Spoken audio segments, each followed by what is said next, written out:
చేస్తారు. ఎక్కడైనా మన వాళ్ళు ఏదైనా కుంభమేళకి వెళ్ళినా, కాశీకి వెళ్ళినా, రామేశ్వరం వెళ్ళినా గోదాన భూదాన సువర్ణ దానాలు విశేషంగా చేసి ఇక్కడికి వచ్చినప్పుడు ఎవరైనా ఏమన్నా ఆదానం చేశారు, ఈ దానం చేశారంటే ఇంకేదో విశేషం చెప్పండి అంటే అక్కడ విశేషంగా దాన ధర్మాలు చేసి వచ్చినా ఇక్కడ మాత్రం భగవంతుడు ఇచ్చింది ఏదో దాన ధర్మాలు చేశాం అని క్లుప్తంగా చెప్తారే తప్ప సేవ అధికం, మాటల క్లుప్తం. వాసవి మాత ఎక్కడ జన్మించిందయ్యా? పెనుగొండ.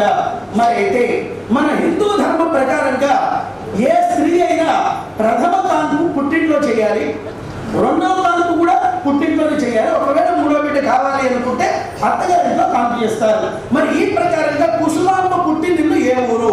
మొదట్లో చెప్పాను, గుర్తుందా? ఎవరు చెప్పారు? గట్టిగా చెప్పకుండా ఆయనకి. వాసవి తల్లి అయిన కుసుమాంబ గారు పుట్టినిల్లు ఏలూరు. పెనుగొండకి 70 కిలోమీటర్ల దూరంలో ఏలూరు.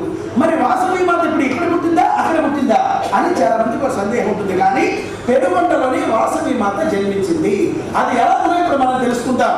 కుసుమాంబకు అంటే వాసవి అమ్మగారికి వివాహం సమయం ఏలూరులో అంగరంగ వైభవంగా వివాహం జరిగే నాటికి ఆమెకు ఒక తమ్ముడు ఉన్నాడు. ఆయన పేరే హరిశ్రేష్ఠి. అక్కగారి 16వ సంవత్సరం వయసులో వివాహమైనప్పుడు తమ్ముడైన హరిశ్రేష్ఠికి 12 సంవత్సరాల చిన్న పిల్లవాడు.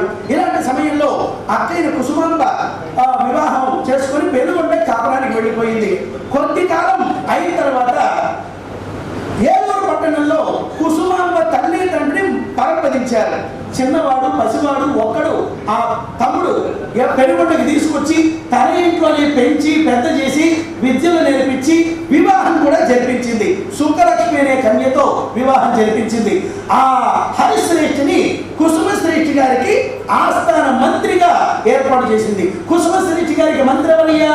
బయట ఎవరో కాదండి, బాపంతి గారే మంత్రి. ఇంత చక్కగా రాజ్యపాలన కుసుమశ్రేష్ఠి చేశాడు అంటే అందుకు కారణం హరిశ్రేష్ఠి యొక్క చాతుర్యం, మంత్రి యొక్క గొప్పతనం.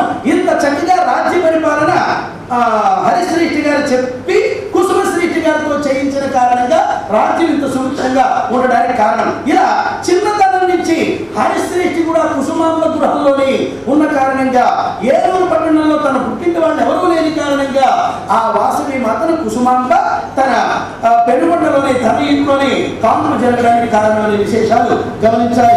జై శ్రీ వాసవి కన్యకా